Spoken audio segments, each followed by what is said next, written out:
In the northern hemisphere during late December, the days are at their shortest lengths and the nights are at their longest. For those of the pagan world, this has always been the greatest time of the year to celebrate and practice the works of darkness. The pagan calendar identifies this period as the winter solstice.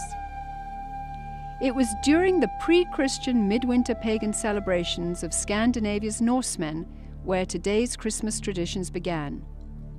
As a means of honoring the pagan sex and fertility god Yule, a 12-day celebration during the month of December was inaugurated. A large single log considered to be a phallic idol was lit on fire and kept burning for 12 days. Animal or human sacrifices were offered in the fire on each of those days.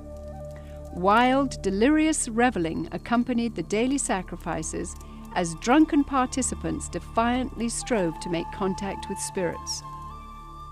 1,000 miles away in pre-Christian Rome, celebrants were paying homage to their own gods during the winter solstice. Witchcraft traditions hold that a number of pagan gods were given birth during this period, including Dionysus, Attis, and Baal, chief male god of fertility and licentiousness. Another pagan god from Persia, identified as Mithra, was said to have been born specifically on December 25th. Mithra was the god of the unconquerable sun, the god of the light between heaven and earth, worshipped at that time by an influential Roman cult. His birth symbolized an end to the long nights and a return to the dominance of the sun. During the month-long winter solstice celebration, courts in Rome were closed. Any and all crimes were allowed. Homosexuality, cross-dressing, and uncontrolled debauchery reigned supreme.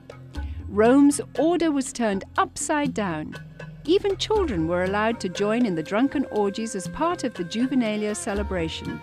By 270 AD, the Roman Emperor Aurelian had made it official, setting aside a 7-day period from December the 17th through the 24th, culminating in an exchange of gifts on December the 25th to celebrate the birth of the sun god. This Roman orgy to end all orgies later became known as Saturnalia, in honor of the god Saturn, the god of excess. Roman soldiers invading Britain brought with them their pagan orgiastic traditions. Upon taking root in England, Saturnalia became known as the Festival of Fools reigned over by the Lord of Misrule. By the 4th century, the influential government-sanctioned Church of Rome, unable to outlaw the growing number of pagan practices, chose instead to adopt them into their so-called official Christianity. The Church believed this would attract more pagans to their fold.